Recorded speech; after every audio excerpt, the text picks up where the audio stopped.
The New Age is a bit difficult to define because unlike most formal religions, it has no holy text, central organization, membership, formal clergy, geographic center, dogma, creed, etc. It's a network of believers and practitioners who share somewhat similar beliefs and practices. These beliefs can be added to whichever formal religion they follow, if any. In the last 10 years, the New Age has shifted out of the counterculture and into the mainstream of society. Today, its effects are felt in almost every aspect of life: medicine, politics, science, psychology, and even religion. A number of common beliefs are held by many, but not all, New Age followers. Individuals are encouraged to kind of shop for their beliefs and practices that they feel most comfortable with, kind of like a buffet line. Some of these common beliefs are things like personal transformation, the idea that mystical experience will lead to transformation. Methods to attaining that include things like hypnosis, meditation.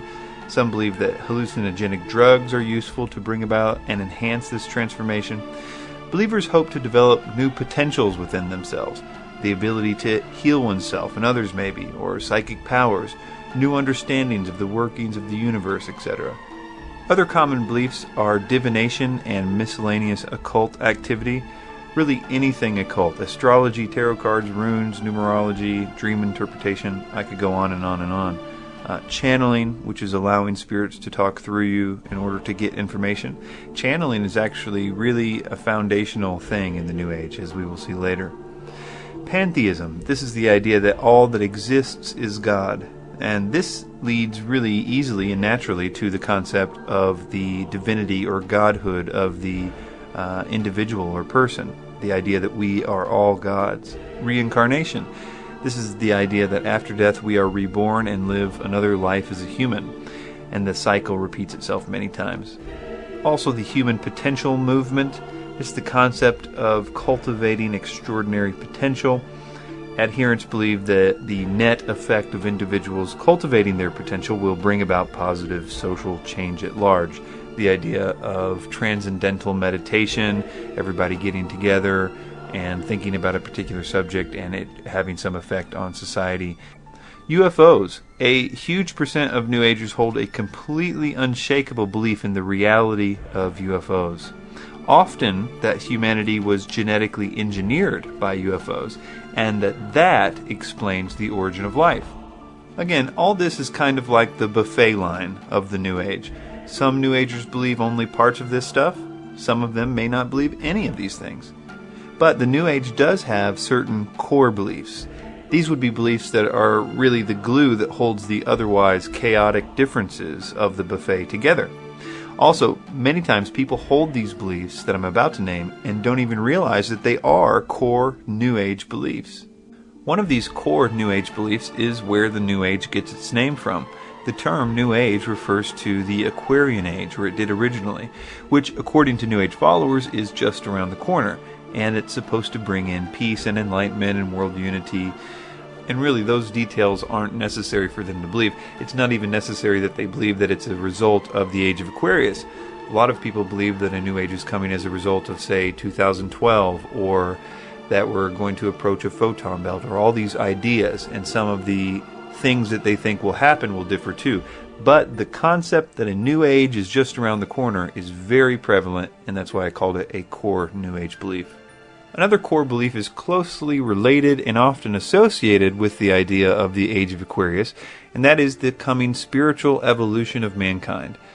There are so many different versions of what this spiritual evolution will look like that it won't really do too much good to name them all, but just know that there is an idea that a physical evolution, like they will describe Darwinian evolution and have all kinds of graphs and things about that, and then they'll say to expect that type of evolution in a spiritual sense.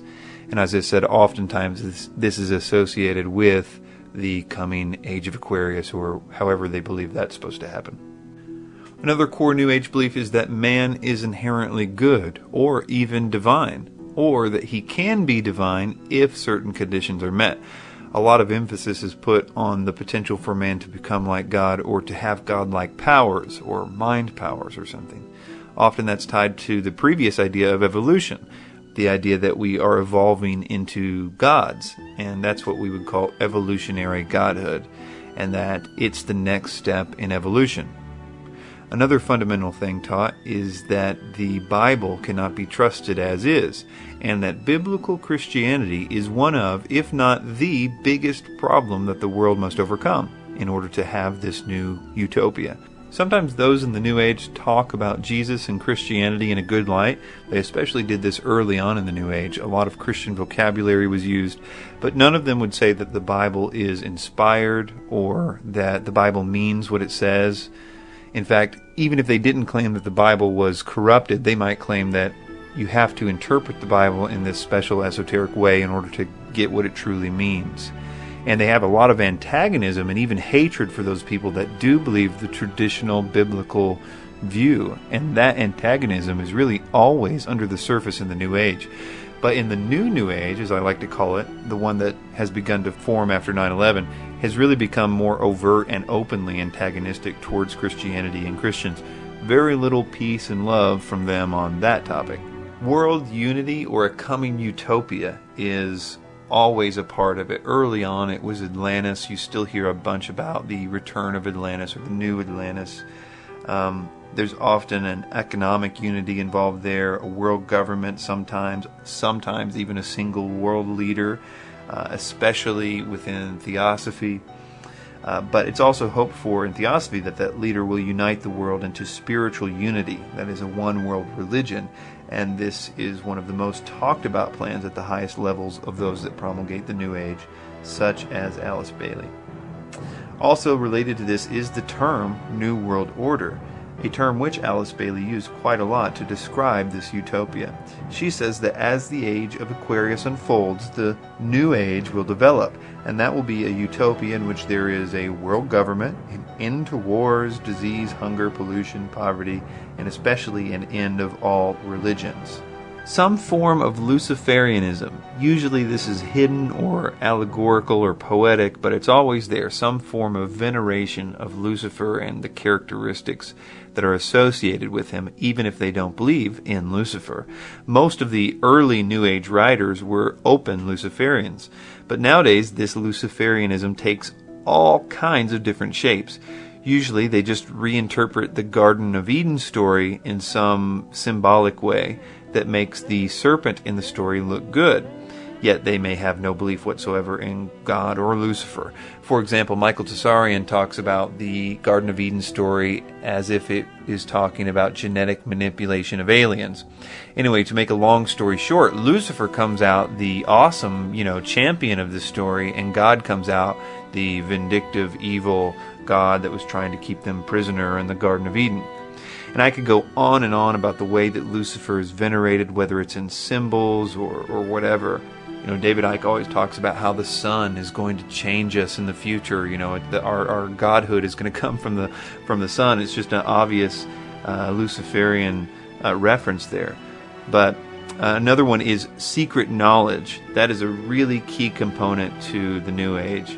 And it's the idea that if you know the right stuff, you read the right books, that there is power available for you. It's kind of this carrot on the string, and humans are just really, really vulnerable to this type of seduction, that there is a secret knowledge out there. I know when I got into the New Age, it was this idea that there was a secret knowledge that they knew about, and if I learned it, I could have all this power. That really got me on the road to all kinds of New Age and occultism and things like that.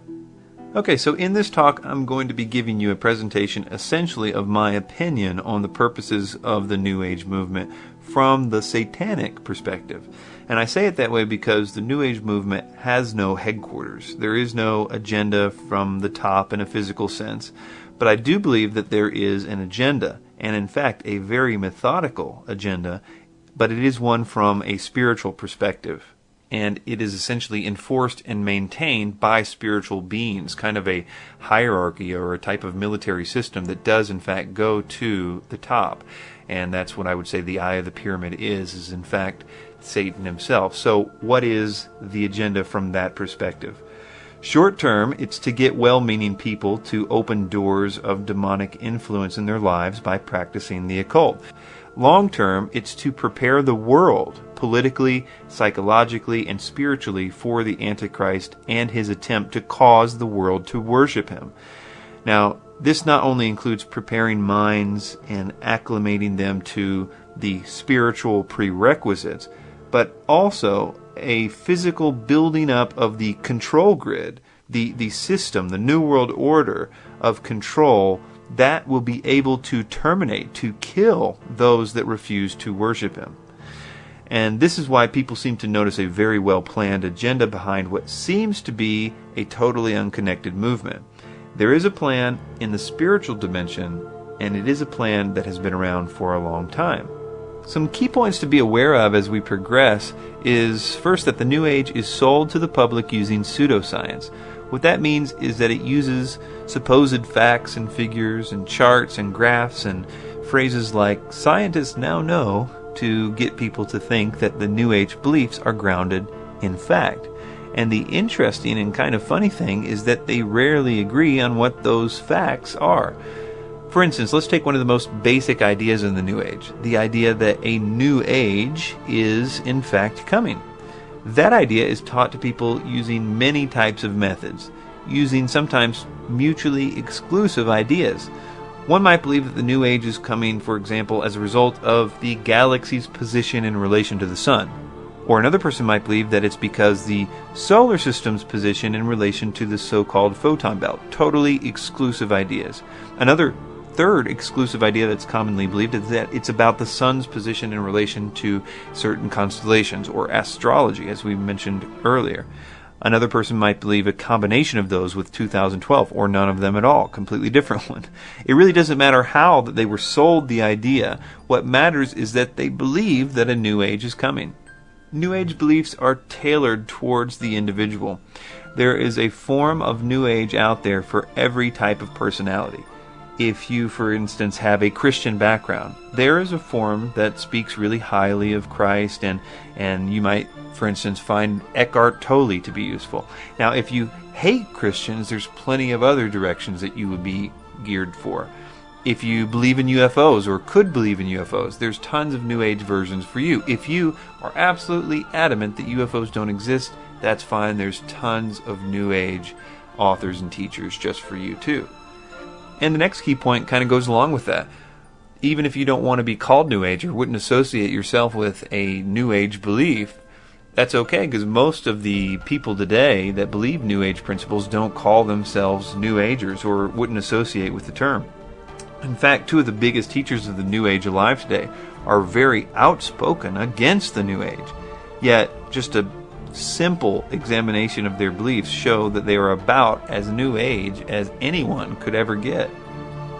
Kind of related to that is there's a huge move in corporate America. Lots of Fortune 500 companies actually teach New Age principles and workshops and things like that, but they don't use a lot of the buzzwords that are commonly associated with the New Age.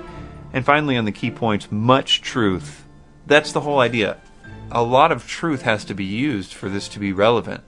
That's the reason it's been so tied to the movement of knowledge on the internet the last 10 or so years.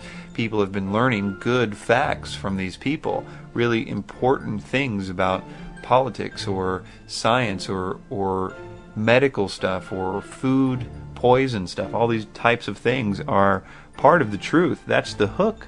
The health food industry, really the organic food industry, really was born out of true things. Monsanto and DDT back in the 70s or whatever, when people found out about that stuff, they wanted to eat organic. All that stuff was true. Everybody looked at them like they were crazy.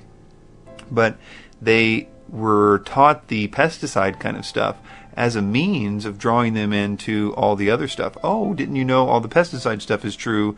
Now let me also tell you about the age of Aquarius or whatever. It's the same principle today. A few numbers here. A 2009 study was done on 4,000 Americans. Basically, to go through this really quickly, 25% of them believed in reincarnation. Among Christians, the number drops only slightly to 22%. 65% of people in this study expressed belief in at least one of these New Age ideas, and 43% of young adults believed in some type of astrology. So let's look at the origins of the New Age movement. In one sense, this all began in the Garden of Eden. Genesis 3, verses 4 and 5 says, "And the serpent said unto the woman, Ye shall not surely die, for God doth know that in the day that ye eat thereof, then your eyes shall be opened, and ye shall be as gods, knowing good and evil."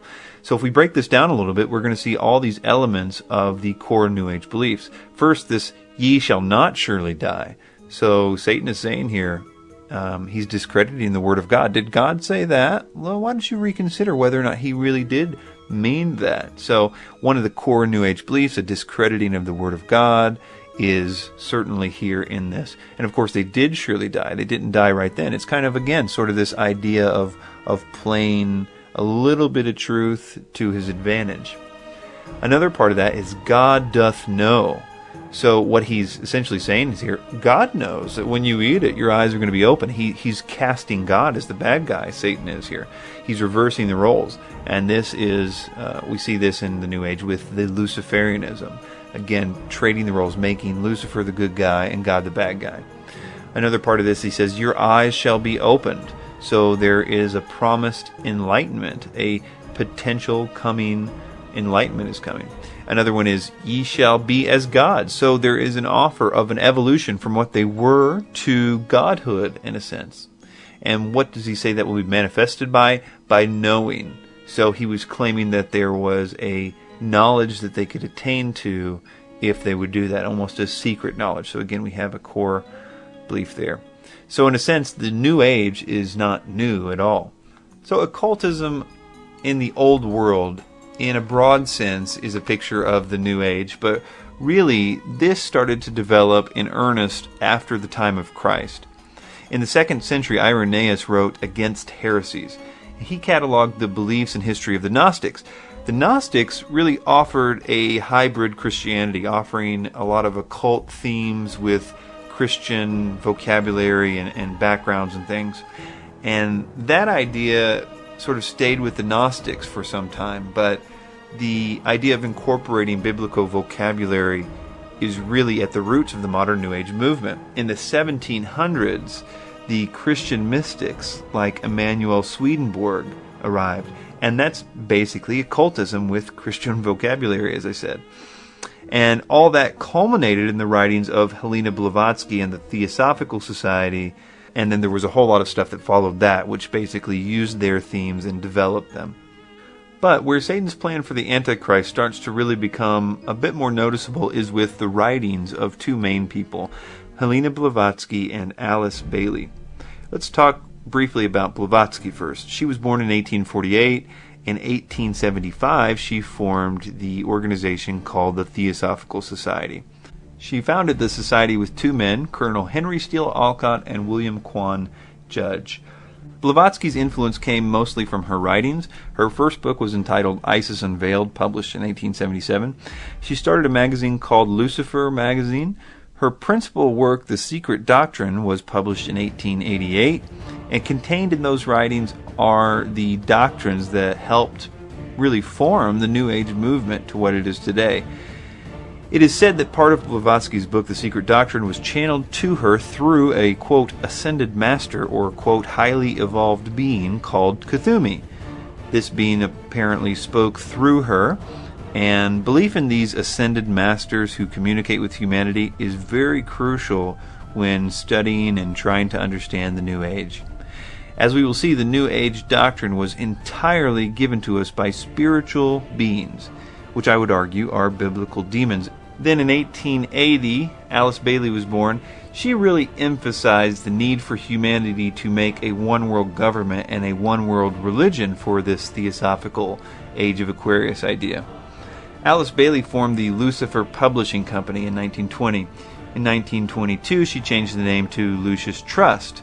Lucius Trust basically promoted the work of one of these, quote, ascended masters, who called himself Dejwa Kul, who was working through Alice Bailey for some 30 years. This demonic force wrote volumes of material through Bailey, and those writings serve as the basis for all New Age thought. I mean, I almost can't be more emphatic about that. Almost every tiny little New Age concept can probably be tracked back to something in her extensive writings. But her writings are very cryptic, and they almost need a dictionary of terms in order to understand what she means by certain things. And almost no New Ager reads her work. What has happened is that the New Age gurus spend the time reading her work, and then they teach the concepts that she teaches to their followers, filtered through their own personal beliefs and eliminating all the references to New World Order and the world teacher and all this stuff. Again, the New Ager does not need to know where this stuff comes from. They just need to believe the basic principles. Quoting Terry Melanson here, it says, Lucis Trust is a powerful institution that enjoys consultative status with the United Nations, which permits it to have a close working relationship with the United Nations, including a seat on the weekly sessions, but most importantly, influence with powerful business and national leaders throughout the world. Through its founding of world goodwill, Lucis Trust is, quote, aggressively involved in promoting globalist ideology. Here's a quick quote to illustrate just one aspect of her position regarding the coming world government and the control that it needed. She said, in the preparatory period for the New World Order, there will be a steady and regulated disarmament. It will not be optional. No nation will be permitted to produce or organize equipment for destructive purposes or to infringe the security of any other nation. Bailey was always referencing something called, quote, the plan. This not only called for steps to begin to influence world government, but it also included a plan to spread the ideas of the Luciferian New Age in preparation for a man that they sometimes called the world teacher. This plan was admittedly to prepare the human thoughts to accept this new world order and new world ruler when he finally comes. One quote from her regarding this says, this must form the theme of all the propaganda work to be done during the next few decades, until the year 2025.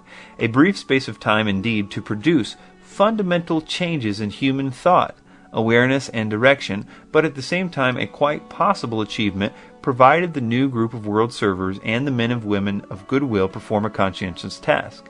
So we'll talk about this group later on, but what she's wanting them to do is to produce propaganda to essentially change human thought and awareness and direction in preparation for her new world order, in preparation for the world teacher. Another quote says, the day is dawning when all the religions will be regarded as emanating from one great spiritual source. All will be seen as unitedly providing the one root out of which the universal world religion will inevitably emerge. Then there will be neither Christian nor heathen, neither Jew nor Gentile, but simply one great body of believers gathered out of all the current religions. So you can see that she intends to produce propaganda to get the world to think the way that she wants them to think. I want to point out, by showing the Luciferian roots of theosophy, that it is their intense veneration of Satan and Lucifer and their hatred of God that I think makes it not all that unlikely that they could be used to promote this very important satanic aspect that is preparation for the Antichrist, because they were so given over to it. Helena Blavatsky writes that it is but natural to view Satan, the serpent of Genesis, as the real creator and benefactor, the father of spiritual mankind. She has a lot of quotes like this, but I'll just read a few of them. She also writes that Lucifer is the Logos in the highest. She writes that Satan is the God of our planet and the only God. She sums up on page 513 of The Secret Doctrine by writing, Lucifer is divine and terrestrial light, the Holy Ghost and Satan, and that he is also our tempter, redeemer, our intelligent liberator and savior. And it's not just her. Plenty of theosophists wrote these types of quotes. I have pages and pages of other theosophists like Alexander Fussell and Ensri Ram, from publications like Lucifer Theosophical Magazine, just lavishing praise for Lucifer or Satan. Now we're kind of finished with the history of the New Age and what it's about, and we're going to transition now into how that relates to the Antichrist. So let's start off by just naming a short list of the Antichrist's objectives. First, a world religion in which he forces everybody to worship him. This is seen in many different places in the Bible. also a world economy and bureaucracy that requires submission to him. Not just any economy, but an economy that is essentially predicated on submission to him. We see this with, among other things, the mark of the beast. No one can buy or sell unless they have it. They have to get it on the right-hand forehead. A lot of red tape there, a lot of people that have to be involved in that. Not to mention you have to have control of the buying and selling in order to limit who gets to do it. Also, we see a total elimination of Christians. And we see this in a number of places. Revelation 12, Revelation 13. Now, if you look at this list, I hope that you're struck with the impossibility of this mission in the current world that we live in. And I know a lot of people are saying, no, wait, a world religion and a world economy, this is just right around the corner. All this stuff could happen any minute. And I want to take a look at that idea. We would say, okay, let's say, for instance, with the world religion, the ecumenical movement is the precursor for the Antichrist world system, or perhaps, Muslim extremism is the new coming world religion. And I agree that some of that has a part in this. We're still a million miles away from an ecumenical movement or anything like that that's going to cause everybody to worship a one world dictator as if he is higher than God himself. No ecumenical movement of the Catholic Church or no Muslim extremism is going to cause people to freely and desire to give their worship to a single man. We are a million miles away from that happening. If Muslims come over here and try to kill us all with the sword and try to get us to convert at sword point, that doesn't explain so much of the Bible, which seems to suggest that much of the world is seduced and desires very much to be a part of this new system. Something significant is being told about in these passages, something different than what we're seeing. You might say also in the same idea that the world economy is right around the corner. I mean, all this stuff is going to, one world currency and all this stuff, and I would say, yeah, maybe that is. It could easily happen very, very soon, but not a world economy that requires you to pledge your allegiance to one man and to give one man your worship. That would be a hard sell to militant atheists or radical Muslims or Buddhists or Catholics or anyone these days. A one world economy, sure, but not a one world economy that is based on the worship of a man. Also, you might say that the killing of Christians could happen any day. After all, there's persecutions going on right now in other countries. You could say there's lots of anti-Christian attitudes that are getting awful, neo-atheism, radical Islam again. But no matter how bad that it gets, in this current paradigm that we live in, when we're all ostensibly trying to live green and be politically correct, something different must occur for the entire world to be okay with a total religious genocide. What I'm trying to get everybody to understand is that this system will require a catalyst, an event or set of circumstances that will change everything about how the world views religion and God. Now you have to think big, because nothing less than a total world paradigm shift will get this politically correct world to willingly and knowingly agree to unite together in worship of a man and be agreeing to kill those who do not want to do that. Alice Bailey, or rather the demon speaking through her, recognized that the world teacher, or Maitreya, would need a monumental change in the paradigm of the world in order to accept him. Although she had a huge system called the Plan, which we'll talk about in detail later, to prepare the world for this world teacher, she also recognized that ultimately, in order to make it work, it had to come on the heels of some type of tremendous chaos. She said, quote, "Only universal disaster could have brought men to a state of mind wherein such propositions and solutions could be presented." She also said that they, speaking of these spiritual beings like the coming world teacher or the Maitreya, they come in times of crisis. They frequently create crises in order to bring an end to the old and the undesirable and make way for the new and more suitable forms for the evolving life of God immanent in nature. They come when evil is rampant. For this reason, if for no other, an avatar may be looked for today. The necessary stage is set for the reappearance of the Christ. So again, she's saying that the order of the phoenix, basically. This phoenix will rise out of the ashes of the chaos. And real briefly, that is what I think this symbol means. The double-headed eagle of Lagash is essentially a double-headed phoenix that rises out of chaos. The order Ab Kal means order out of chaos. I think this is representative of the satanic trinity. The 33 upside-down pyramid there is representative of Satan. And Satan, as it says in the Bible, gives his authority to this beast.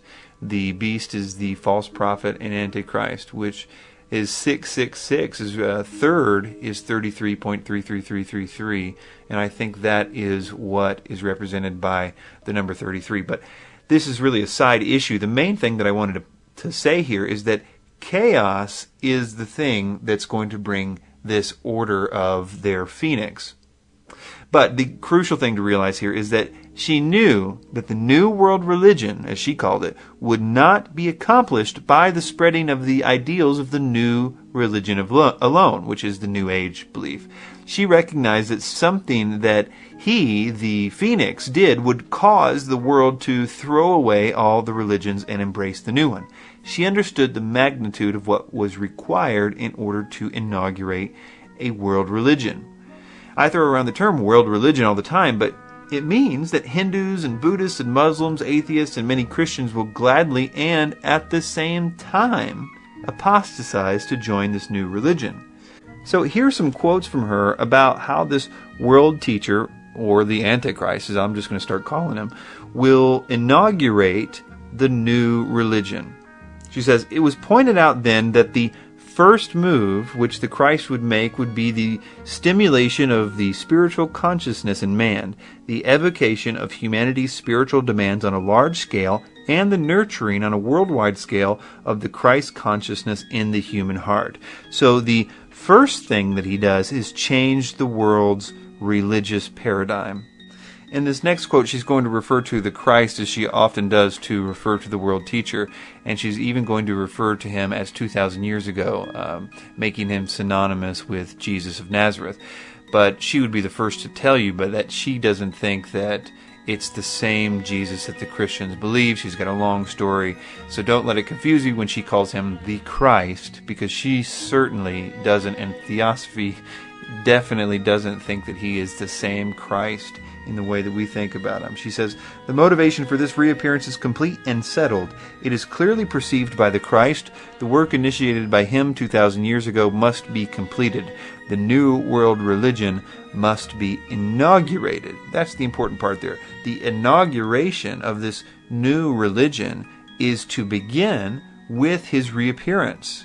I've got two more quotes from her on this point because it is a really important thing to realize.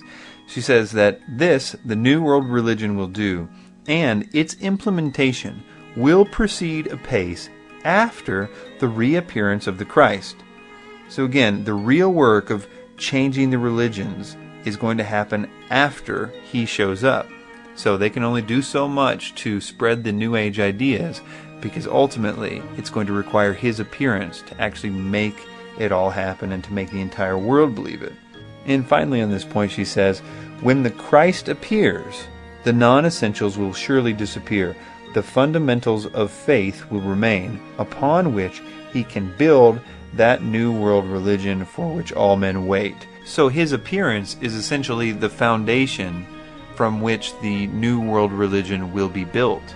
Now, although the world teacher was needed to actually empower this religious system, Bailey by no means planned to sit idly by and wait for it to happen. In the meantime, she saw it as crucial to infiltrate all areas of influence with the ideas that would be needed in order to accept the change when he did come. She says the present world order, which is today largely disorder, can be so modified and changed that a new world and a new race of men can gradually come into being. Renunciation and the use of the sacrificial will should be the keynote for the interim period after the war, prior to the inauguration of the New Age. So she's saying that the mindset must be modified and changed in order to achieve this new race of men, this new world. Another quote that we've already read, and I'll try not to do this again, but this one is really important for this idea that she is interested in the propaganda of changing people's minds about this. She says this must form the theme of all the propaganda work to be done during the next few decades until the year 2025, a brief space of time indeed to produce fundamental changes in human thought, awareness, and direction, but at the same time a quite possible achievement provided the new group of world servers and the men and women of goodwill perform a conscientious task. Now, besides all this propaganda work, it also becomes clear in her writings that there's more than just preparing the world in this religious sense for the Antichrist. There's also a very complex plan to prepare the world for a world government. Now, this quote is from the Lucis Trust website, and it's from the so-called purposes and objectives of an organization called World Goodwill, which is an accredited non-governmental organization with the Department of Public Information of the United Nations. It says, when the world teacher and present head of the spiritual hierarchy, the Christ, will reappear among humanity to sound the keynote of the New Age, there are millions of mentally alert men and women in all parts of the world who are on rapport with the plan and work to give it expression. They provide opportunity for cooperation with the spiritual evolution of humanity. There is no group so likely to ensure that humanity achieves this most difficult goal as the men and women of goodwill, requiring only courage to initiate action to prepare for the New World Order. So part of this preparation for the New World Order, according to her, is to build up a United Nations or an international body that can form a world government. And she also says that it's needed in order to prepare for his appearance.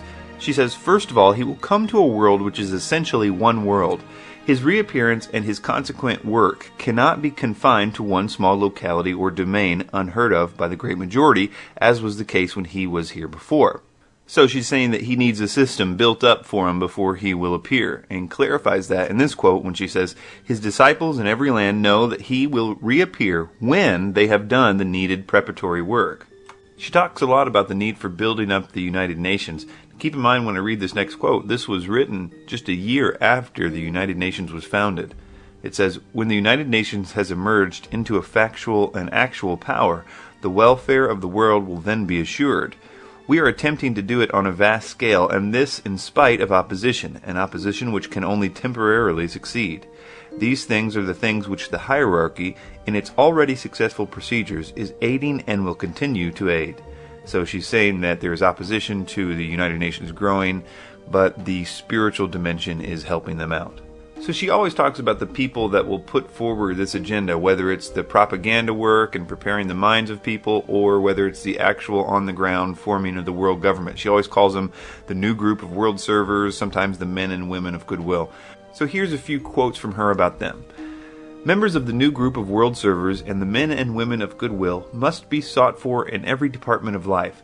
They will be found among the adherents of all the current ideologies and in political and scientific circles, among the world educators and philanthropists, among the creative workers, the industrialists, in ordinary homes and in the ranks of labor. I, Master Dejoicoul, call on all men and women of goodwill in the world to study the principles of the New World Order. Another quote says, they will thus create world public opinion which will be so forceful and so outspoken on the side of human welfare that leaders, statesmen, politicians, businessmen, and churchmen will be forced to listen and comply. Steadily and regularly, the general public must be taught an internationalism and a world unity which is based on simple goodwill and on cooperative interdependence. So this system works in such a way that there doesn't need to be any real physical human organization that sends out orders. Workers in the new group of world servers, for instance, don't need to know that that's even what they're doing. The thing that makes this work is that the orders are not coming from Lucis Trust Publishing Company or anything like that, but rather from the so-called hierarchy. In other words, these spiritual beings that so many people in the New Age are involved with. In fact, most of the current New Age gurus claim to be in contact with some kind of spiritual beings, whatever they think that they are. And that's why the New Age is crucial. A lot of people right now are being seduced into getting into the occult because they think it's, going to lead them to spiritual transformation or something. But the occult activities are opening up doors to these spiritual beings. It's kind of a step-by-step process. First, they blow their mind with whatever paradigm-shattering stuff that they have. The people then get into the occult. The occult stuff then opens doors to the spiritual beings. A certain percentage of those people will then begin to communicate with those beings, and those beings' agenda is to set up the world for the Antichrist system, whether it's preparing people's minds or whether it's putting different things in place for the actual governmental system. Communicating with these spirits, or channeling, is really the foundation of the New Age. Some of the most famous names in the New Age movement claim not just to have spirit guides, but that those guides are the ones feeding them some of, or if not all, of their information. And we've already seen with the two people who were really the foundation of the New Age, Helena Blavatsky and Alice Bailey, how they both were in contact with so-called ascended masters or spiritual beings that they believe to be highly evolved. But we see the same pattern over and over in the New Age. A Course in Miracles is a really famous New Age book written by Helen Schumann. It was channeled, and she didn't even want people to know that she was involved with the channeling until after her death. The entity claimed to be Jesus, but she referred to the entity as it. She said it always resumed dictation precisely where it left off. Shirley MacLaine, who was really instrumental in popularizing the New Age in the 70s, her spirit guide was named Ramtha, and she channeled Ramtha through J.Z. Knight. J.Z. Knight is the woman behind the Ramtha cult that produced the hit pop movie, The Bleep Do We Know? That was all put together by J.Z. Knight, and she's channeling Ramtha actually throughout the course of that movie. Also, Conversations with God, a guy named Neil Donald Walsh. According to the title, it's God that was speaking to him, but the method was also channeled. He said it was like taking dictation. Really quickly on Neil Donald Walsh, in a section of his book, he thanks a guy named Robert Mueller, who was instrumental in the United Nations in setting up all these programs like UNESCO, the World Core Curriculum program, where he basically told people how to teach their kids. That whole program was dedicated to Alice Bailey and Dejwa Kool specifically. He said that's the principles in which his legislation was guided by. So really interesting connection there to Neil Donald Walsh and Alice Bailey. Aleister Crowley wrote the Book of the Law. He attributed that particular book to a spiritual being named Hiawas. Edgar Cayce, Levi Dowling, both the Akashic Records or the Universal Mind. The Seth material, very seductive set of material written by, as you would guess, Seth. It's actually pretty sad. The lady who was forced to write this by this entity, really, it destroyed her life. It's a very sad story about this entity and basically taking control of this woman. David Icke also has spiritual beings that, when you really look into it, that really control all the information that he gives people. And the sad thing about it is he never questions who these entities are. He literally says he doesn't know and he doesn't care who they are. And we really could go on and on with this list, especially in regard to the modern New Age or Truth movement. People like Jordan Maxwell and the Pleiadians that he believes he's been in contact with, or David Wilcock and the Egyptian god Ra. There's rarely anything in the modern New Age movement that we haven't been handed on a silver spoon from these spiritual entities. 1 Timothy 4 verse 1 says, "In the latter times some shall depart from the faith, giving heed to seducing spirits and doctrines of devils." So, what are these doctrines of devils, and what do they have to do with the latter times, as it says here in this verse? I've read a lot of channeled material, that is, material that the author claims they didn't write, but rather a spiritual entity wrote through them. And when you read that type of material, it has very common themes. First, it's very seductive, it's very intelligent, but the themes that are there are very consistent. And I'm just going to put this list here. This list should actually look somewhat familiar to us because it's very similar to the core New Age beliefs that we looked at earlier. So here's a list of the things that are very, very common in material that comes from channeled spiritual beings. They seem to be very focused on these 5 things. Number 1, the New Age will replace the old one. Number 2, the old age is tied to biblical Christianity, the coming evolution of humanity, that man is or can become like God, and finally a unification of the world systems. So I'm going to take a look at these one by one and show you why demons would be pushing these specific things and what purpose they might have in the Antichrist's kingdom.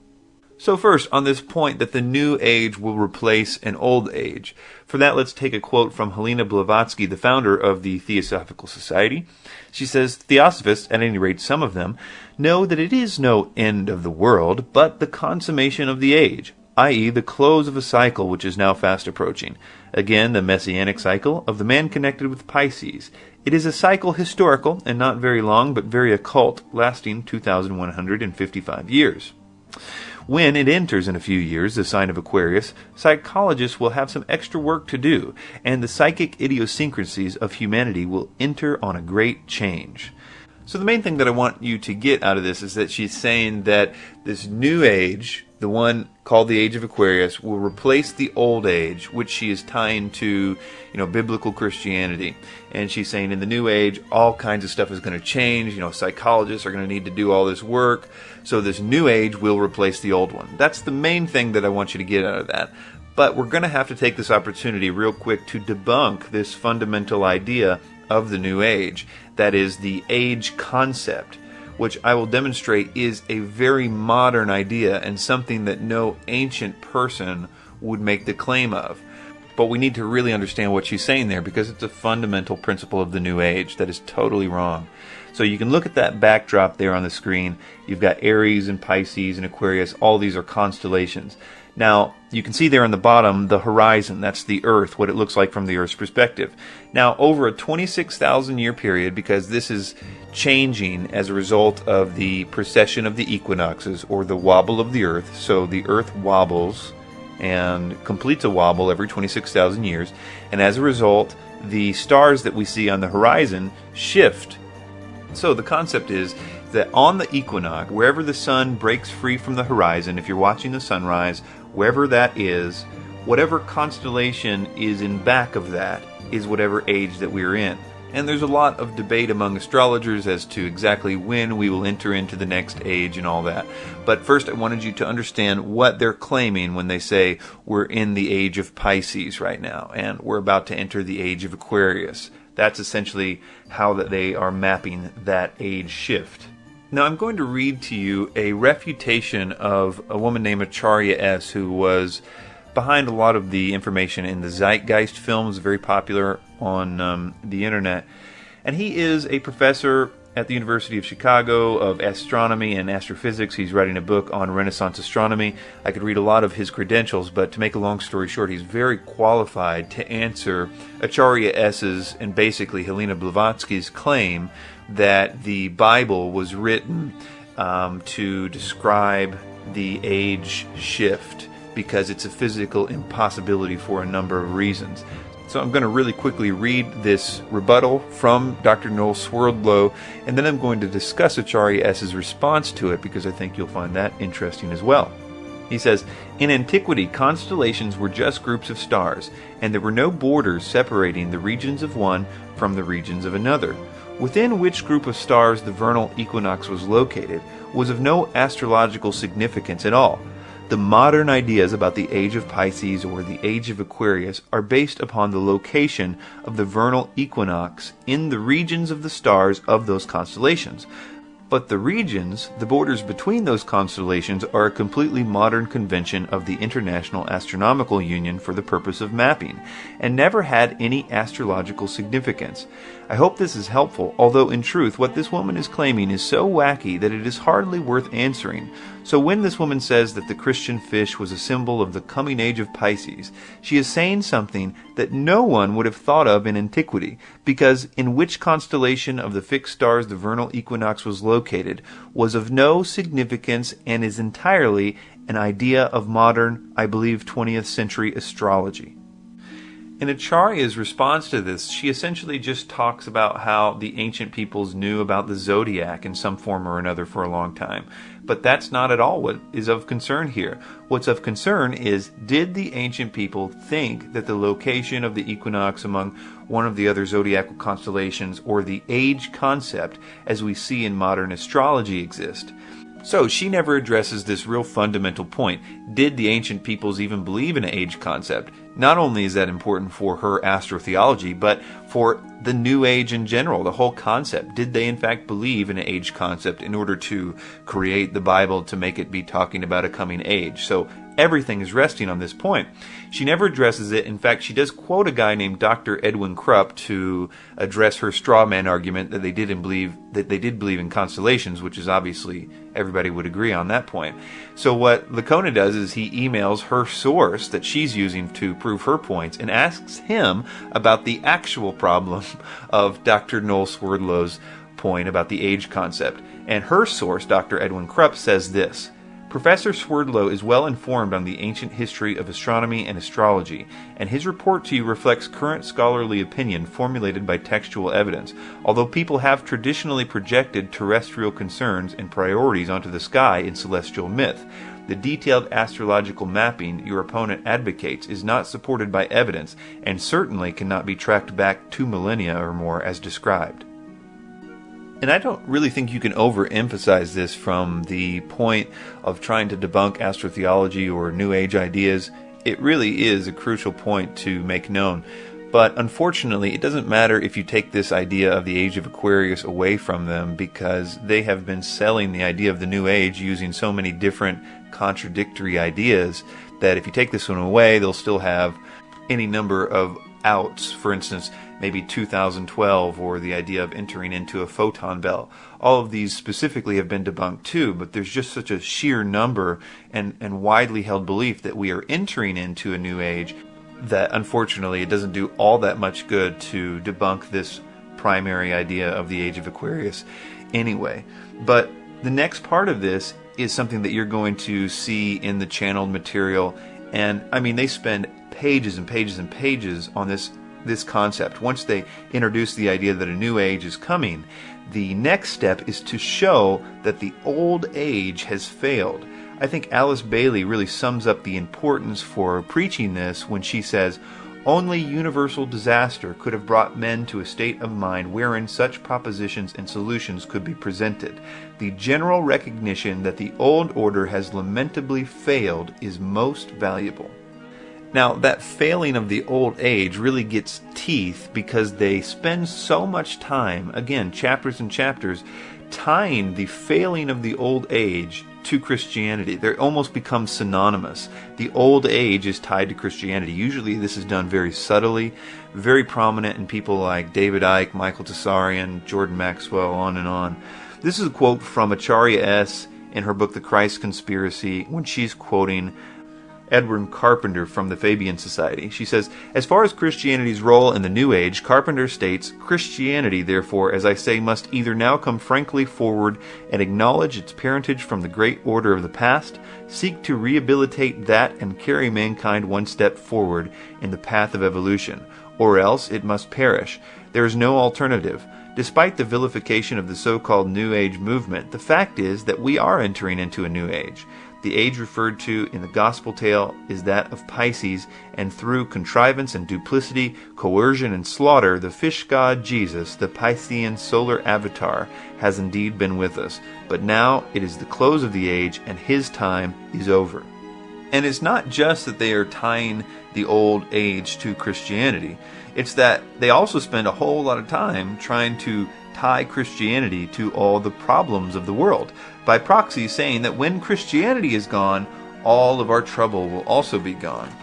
And they do this by generally tying Christianity to Catholicism or the Crusades, which I would of course submit has nothing to do with the Bible, and certainly anything to do with Jesus' worldview, is in fact directly opposed to all that. I discuss that in some detail in my video, Religious Wars, Fact or Fiction, and essentially showing that governments have motives for manipulating people using religion and distorting religion, but it has nothing to do with, in fact, the biblical Christianity worldview whatsoever. Jesus, of course, says, "Love your enemies," and that does not play well politically if you have land or people or resources to take over. So manipulation and often keeping the Bible from the people was what you really see in the Dark Ages, as opposed to a biblically literate people. That is exactly the opposite of what history teaches.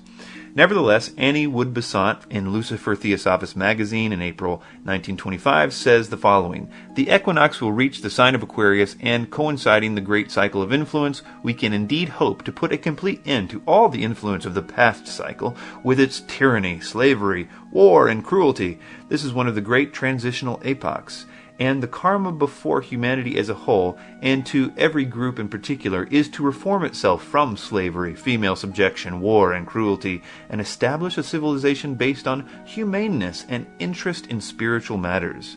Alice Bailey also says, "Our main objective at this time is twofold: to break the ancient evil rhythms and establish a new and better one. It is here that time is a paramount factor. If we can delay the crystallization of the ancient evils which produced the World War and arrest the reactionary forces in every nation, we shall be making way for that which is new and opening the door to the activities of the new group of world servers in every land, that group which is the agent of the Christ." And because of this, there is a subtle anticipation of a coming genocide of Christians. Now, a lot of them don't come right out and say it. Alice Bailey is a little more coy about it. David Icke is a little coy. Michael Tessarian is a little coy. But it's all there. They very subtly imply that it is necessary in this new change in order to deal with the people who don't want to go into the change. They're going to be holding the rest of the people back from their superpowers and the ability to have their promised utopia. And so there is subtle and not so subtle references to this in the New Age literature. Alice Bailey, in The Externalization of the Hierarchy, says, "In a similar period of extreme carnage and blood, it will be fought largely, but read not exclusively, with mental weapons and in the world of thought.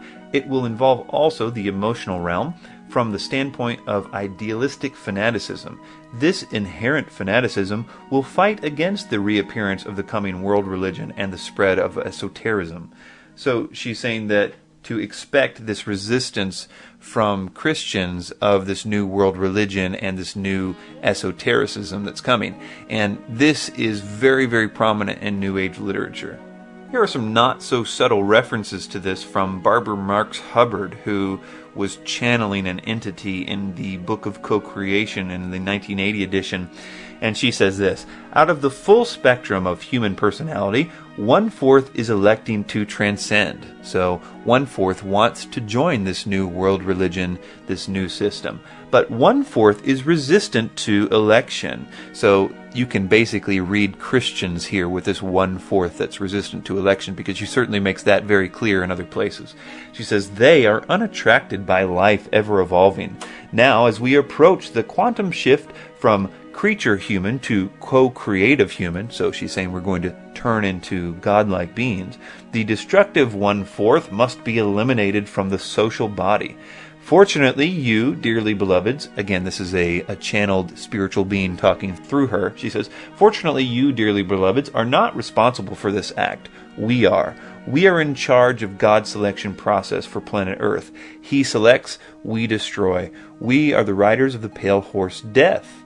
We're going to hear more from Barbara Marx Hubbard here in a minute, but first here is a quote from David Icke from his book, "And the Truth Will Set You Free."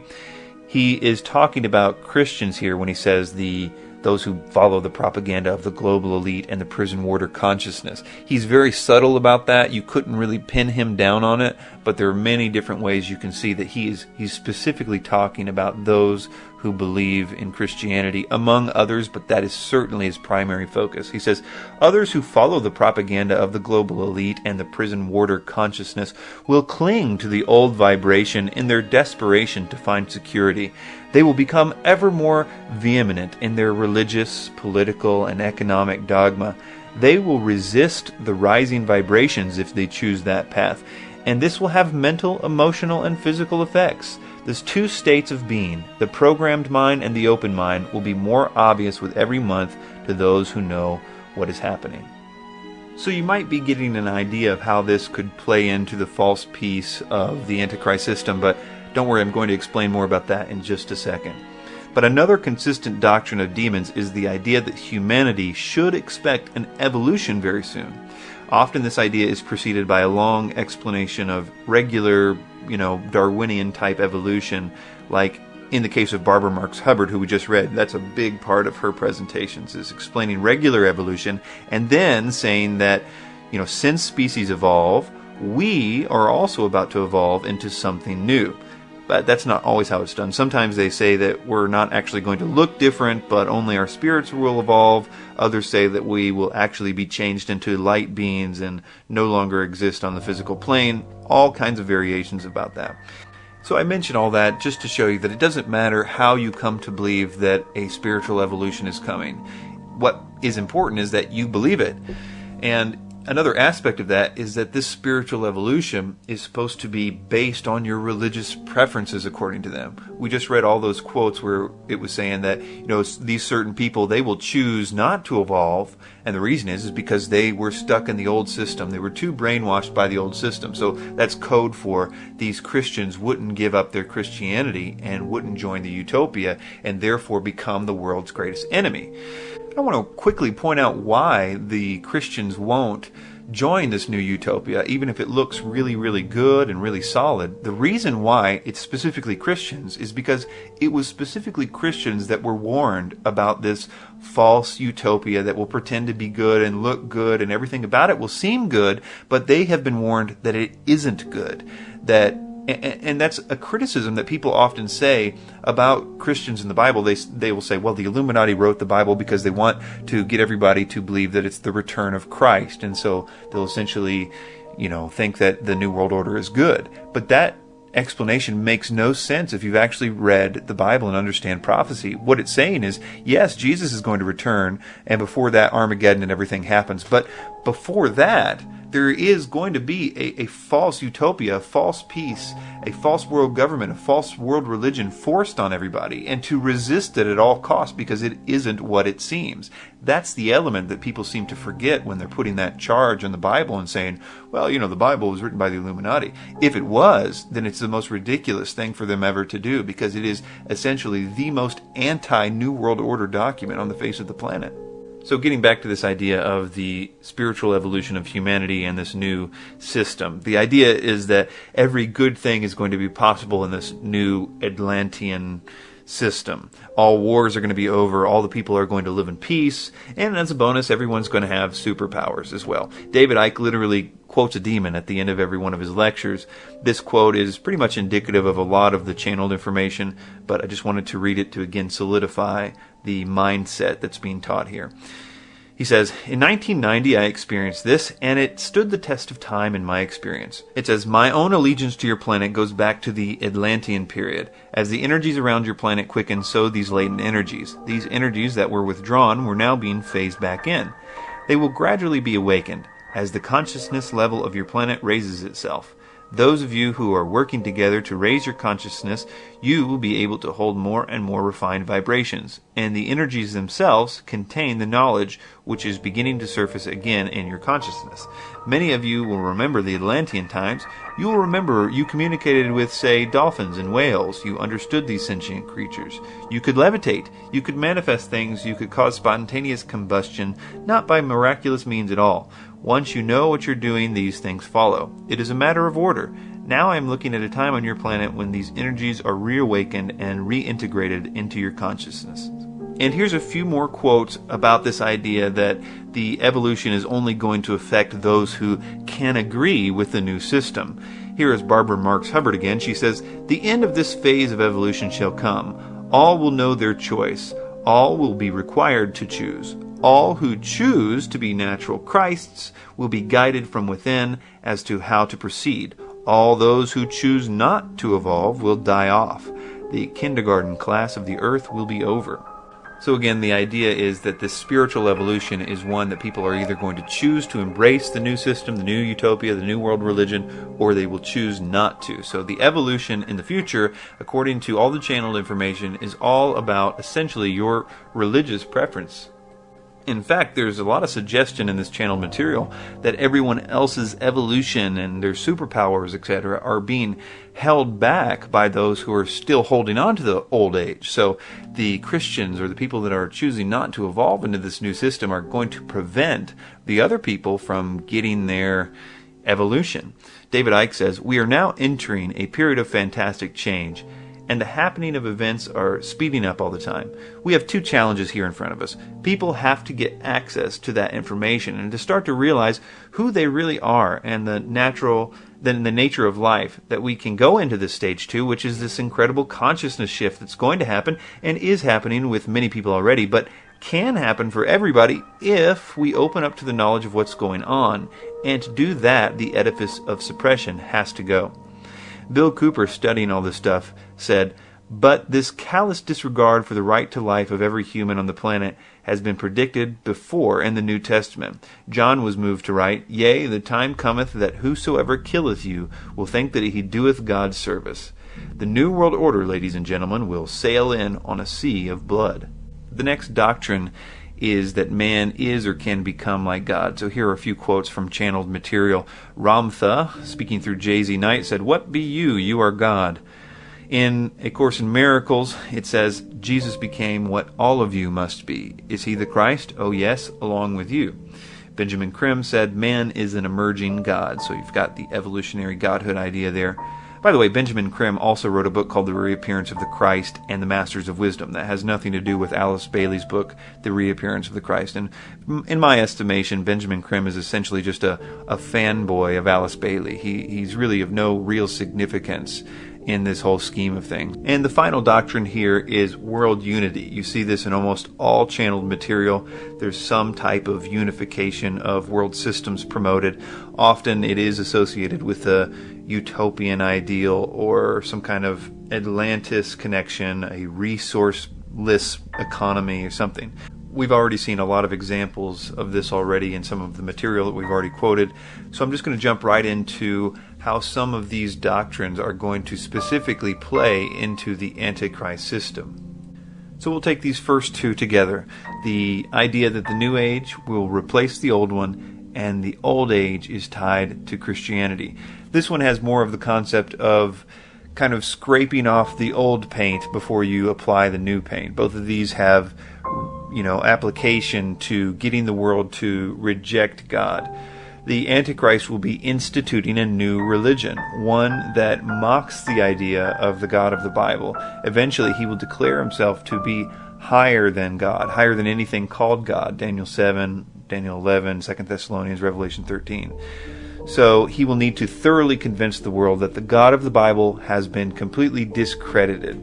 And the second part of that the old age is tied to Christianity. We talked about how that they made such a big deal about how all the wars of the past were because of Christians and everything.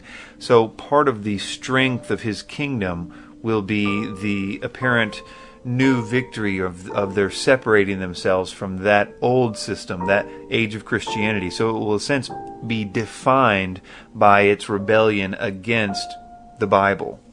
That matches up actually pretty nicely with the Bible's description of the Antichrist, in the sense that he is described as a proud blasphemer, a boaster against the God of the Bible. And I think that makes sense if his kingdom is essentially defined by its separateness from the Bible. We'll take these next two together as well. First, the coming evolution of humanity, and that man is or can become like God. So how do these relate to the coming Antichrist system? They're what I call the carrot on the string, in a sense. This idea that they can attain godhood if certain conditions are met.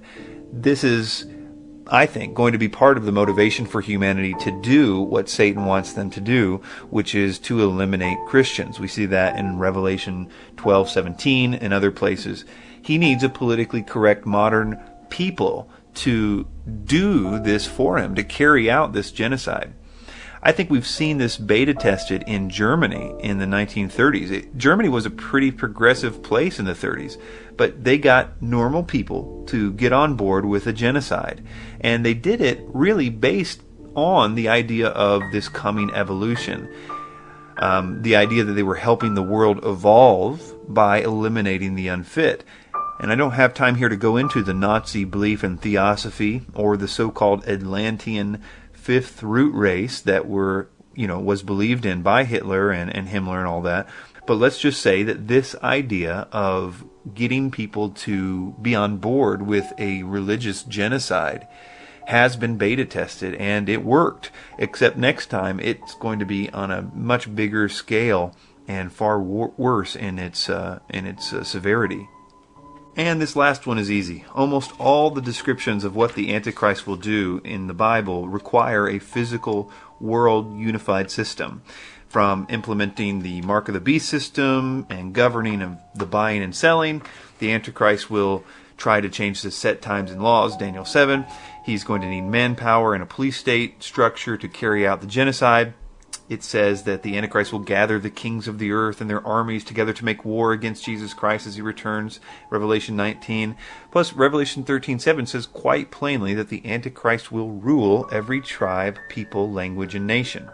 You may remember earlier that I mentioned that something big would have to happen in order to change this world as it currently is into a world that would gladly do these things. I mean, a world economy, sure, might be right around the corner, but not a world economy which forces everybody to pledge their allegiance to a particular man, or, there is anti-Christian sentiment out there, but not anti-Christian sentiment that will lead to all the world deciding to kill all Christians. So something big is needed to happen, and I'm going to propose how this could be done. There are surely numerous ways that could happen, but I want to share with you a way that I am personally convinced that it will happen. Although, listen, I want to stress this. I am not dogmatic about it. I wouldn't be surprised if this all came together in a completely different way, but I do feel that I should share how I think this paradigm shift could happen. I think it could be done with an alien or UFO deception. Again, deception is the key word there. I'm not proposing to know what form this deception will take. It could be a number of options, like aliens, supposedly showing up, stepping out of craft, landing on the White House lawn kind of thing. Or it could be some sighting of craft, perhaps hovering over different cities like we've seen in different movies. It could be some discovery on Mars or another planet, or some other quote-unquote proof of life on other planets. It could be some archaeological discovery, perhaps in or around the pyramids or something similar to that. It could be a holographic event, which, of course, the technology of which is apparently available anyway. It really doesn't matter. The effect of any one of those things would be the same. And it's the effects of this proposed event that I want to talk about. It should be noted that I do not believe that what people experience as alien abductions are actual aliens from other planets. Here's some quotes from some interesting people. Interesting because they are, members of the military or really heavily involved in the study of UFOs, but they're not necessarily Christians. Some of them obviously not Christians, but they have studied the UFO phenomenon in depth. The first one is from Arthur C. Clarke. He says, one theory which can no longer be taken very seriously is that UFOs are interstellar spaceships. George Crichton, in a 1992 Flying Saucer Review policy statement, says, there seems to be no evidence yet that any of these craft or beings originate from outer space. Lynn Cato, in an Air Force document, says a large part of the available UFO literature is closely linked with mysticism and the metaphysical. It deals with subjects like mental telepathy, automatic writing, invisible entities, as well as phenomena like poltergeist and ghost manifestation and possession. Many of the UFO reports now being published in the popular press recount alleged incidences that are strikingly similar to demonic possession and psychic phenomenon. Dr. Pierre Gurin says UFO behavior is more akin to magic than to physics as we know it. The modern UFO-nauts and the demons of the past are probably identical. John Keel says the UFO manifestations seem to be, by and large, merely minor variations of the age-old demonological phenomenon. Trevor James in Flying Saucer Review says a working knowledge of occult science is indispensable to UFO investigation. Whitley Strieber, who is probably one of the most famous UFO abductees, in his writings describes the evilness of these entities and that they had to be demons. There's so many quotes from him on this. Of course, nowadays he's very, very new age in his belief, and he sort of backtracks from a lot of the things that he said originally about that.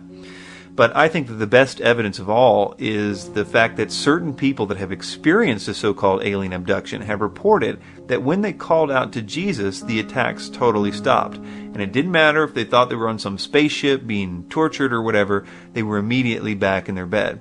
Oftentimes, the people experiencing this are people that have been heavily involved in the occult or magic. In fact, Whitley Strieber in his early books were all about that theme, the occult ideas and magic and things like that. There are a few other reasons why people begin to get this, but the large majority of them have opened up doors in their life by practicing magic in some way. I personally know the people involved with a ministry to help people who experience these attacks, and they now have hundreds and hundreds of testimonies of people on their CE4 Research Group website. These are people that have ended their encounters with these demonic beings by calling out to Jesus for help, and that have completely terminated them for good by giving their lives to Him. Their mission statement on their website says that the mission of CE4 Research Group is to share with the world the most powerful evidence known that exposes the alien entities for who they really are. That evidence is in the testimonies of those who have overcome the experience, the oppression, the bondage, the harassment, the control, the lies, the deception that these entities perpetrate by calling out in the name and authority of Jesus Christ. Through this evidence of these testimonies, we will be able to help others. The world asks for this evidence, and we will give it to them. We share this evidence through any means of communication available. So let's look at why I think that the alien deception idea would essentially do this impossible task. That is, make the world believe all the things on this list. Number one, for some reason the world equates a proof of extraterrestrial intelligent life to God not existing. I'm fond of referring to the movie Contact with Jodie Foster, where they discovered a message of intelligent life elsewhere in the galaxy, and the world immediately abandoned its faith in God, particularly the Christian God. In that movie, there were terrorists who blew up the project to contact the entities. The terrorists in that movie were Christians. The idea was that they couldn't handle this new paradigm because they were too brainwashed. They were portrayed as the heathens of the old age. You know, if this alien deception happens, Christians who refuse to believe the official version of the story about aliens will become public enemy number one. They're going to be characterized as the poor souls who cannot adapt to the new thinking, the feeble-minded brainwashed who, even though their God has now been proven to be wrong, they go on talking about how the new aliens are holographic deceptions or worse, demons. You can just imagine the contempt that the world would have, if they really believed that this proved that God didn't exist. They, in their minds, would think, well, the only reasons the Christians are still believing what they're believing is because they can't handle it. They can't break free from all the years of programming. That's exactly what the world is going to believe. But the Christians are saying, no, we've been expecting this for a long time. The other thing that the alien deception would empower, in my opinion, in regard to the Antichrist system is this idea of the coming evolution and becoming God. I've always struggled with the idea of how could you get a common people, farmers and factory workers and John and Jane Sixpack to believe that they're on the verge of a new agey evolution and that they can potentially become like gods and have powers and all this stuff. But only if they knock out the Christians first. That's never going to happen. Sure, maybe the extreme New Agers believe that, but not the whole normal world. They're not going to be on board with that. But I think the answer to that is the alien deception. And in the New Age, one of the most common views, if not the most common view, of what aliens are, comes from a man named Zecharia Sitchin, who recently passed away. He claimed to be able to read Sumerian cuneiform and discovered that alien beings genetically modified prehistoric man's DNA and thus created mankind as they are known today. This theory is all over pop culture. The idea of aliens showing up in ancient times, building the pyramids, creating mankind using genetic technology. You've got elements of this in recent blockbusters like Indiana Jones and the Crystal Skulls thing, the Transformers movie, The Fourth Kind, all kinds of stuff. We could go back and show this in many different TV shows and movies and things. But this view of aliens genetically modifying humankind. The whole Zecharia Sitchin thing has been debunked by a man named Dr. Michael Heiser on his website, sitchiniswrong.com. And if you know anybody that believes Zecharia Sitchin, please direct them to sitchiniswrong.com. It's a very helpful resource for that, and shows that Zecharia Sitchin either didn't know very basic elements of what he claimed to know, or he was intentionally deceiving people. That's my estimation of it anyway. It really doesn't matter if the theory that aliens were super technologically advanced and messed with prehistoric apes' DNA to create man is used or not. If they can be shown to exist at all, they will be perceived in a sense as gods.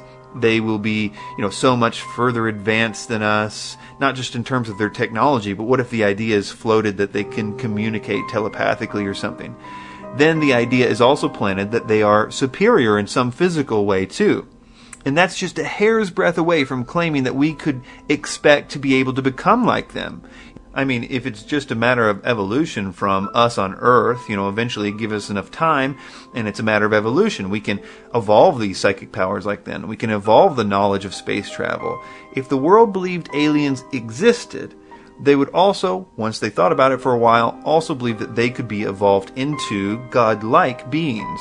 And the problem of getting the farmers and the factory workers, not just New Agers, to believe this potential evolution idea is totally solved. And finally, how would aliens solve the problem of world unification? I believe that aliens, the idea of them anyway, would make us willingly give up our sovereignty, our flags, our constitutions. We would believe ourselves to be part of a new galactic family. We're Earthlings, not Americans and Egyptians or whatever. It would make national sovereignty totally obsolete. There's this famous quote from Henry Kissinger in 1991 that says, "Today America would be outraged if UN troops entered Los Angeles to restore order. Tomorrow they will be grateful." This is especially true if they were told that there were an outside threat from beyond, whether real or promulgated, that threatened our very existence. It is then that all peoples of the world would plead to deliver them from this evil. The one thing that man fears is the unknown. When presented with this scenario, individual rights will be willingly relinquished for the guarantee of their well-being, guaranteed to them by the world government.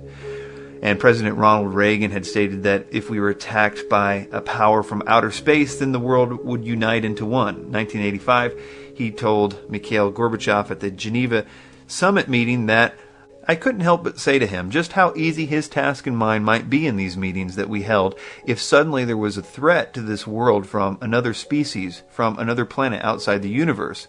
We'd forget all the little local differences that we have between our countries, and we would find out once and for all that we are really all human beings here on the earth together. And then I have other quotes here from the New York Times about essentially the same thing. So you have this outline that is, number one, part of a core New Age belief system. Number two is part of everything that has ever been channeled, part of the doctrine of demons coming from the spiritual source, telling people to teach others these same things. And those same things just happen to be the exact same things needed by the Antichrist to implement his system, which I postulate also could be empowered or put together by an alien deception. In conclusion, the New Age is just a blueprint. It's a blueprint that has an encoded agenda.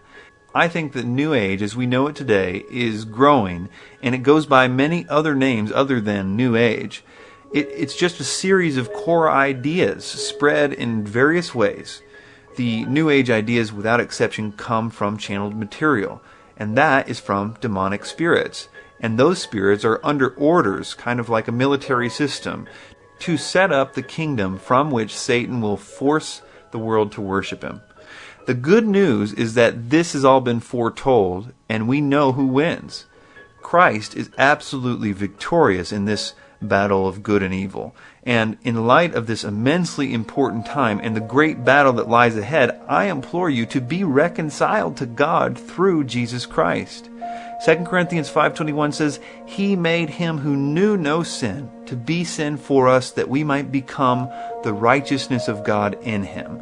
So he made him who knew no sin. That is, Christ lived a perfect life for 30 plus years with a perfect record. He made him to be sin. That is, that God put on him your sin. If you repent, change your mind, be willing to turn from your sin, You might not have the power to do it. You might not be able to do it very well, but you must be willing to do it. And that same willingness, that same turning is also turning towards the Lord and being willing to make Him the Lord of your life. So if you repent and believe this gospel, then when He looks at that cross 2,000 years ago, He sees your sins. And when He looks at you, He sees the perfect life that Christ lived. So we give Christ our sin to be punished by a just and good and loving God. And He gives us His righteousness so that we can enjoy the rightness before God that He deserved, not us. That's why it said in Romans 8:1, there is therefore now no condemnation to those who are in Christ Jesus. He will give you a new nature. It says that if any man is in Christ, he's a new creature. This new nature has new desires. You won't be perfect, but you will begin to be perfected. And it's a process that will last the rest of your life. And you're going to walk in the love and the forgiveness and the peace and fellowship with God. So lay down your rebellion. Lay down this rebellion against this King of Kings. Trust in Christ for your salvation, redemption, forgiveness, and freedom from the bondage of sin and the fear of death. Thanks for your time.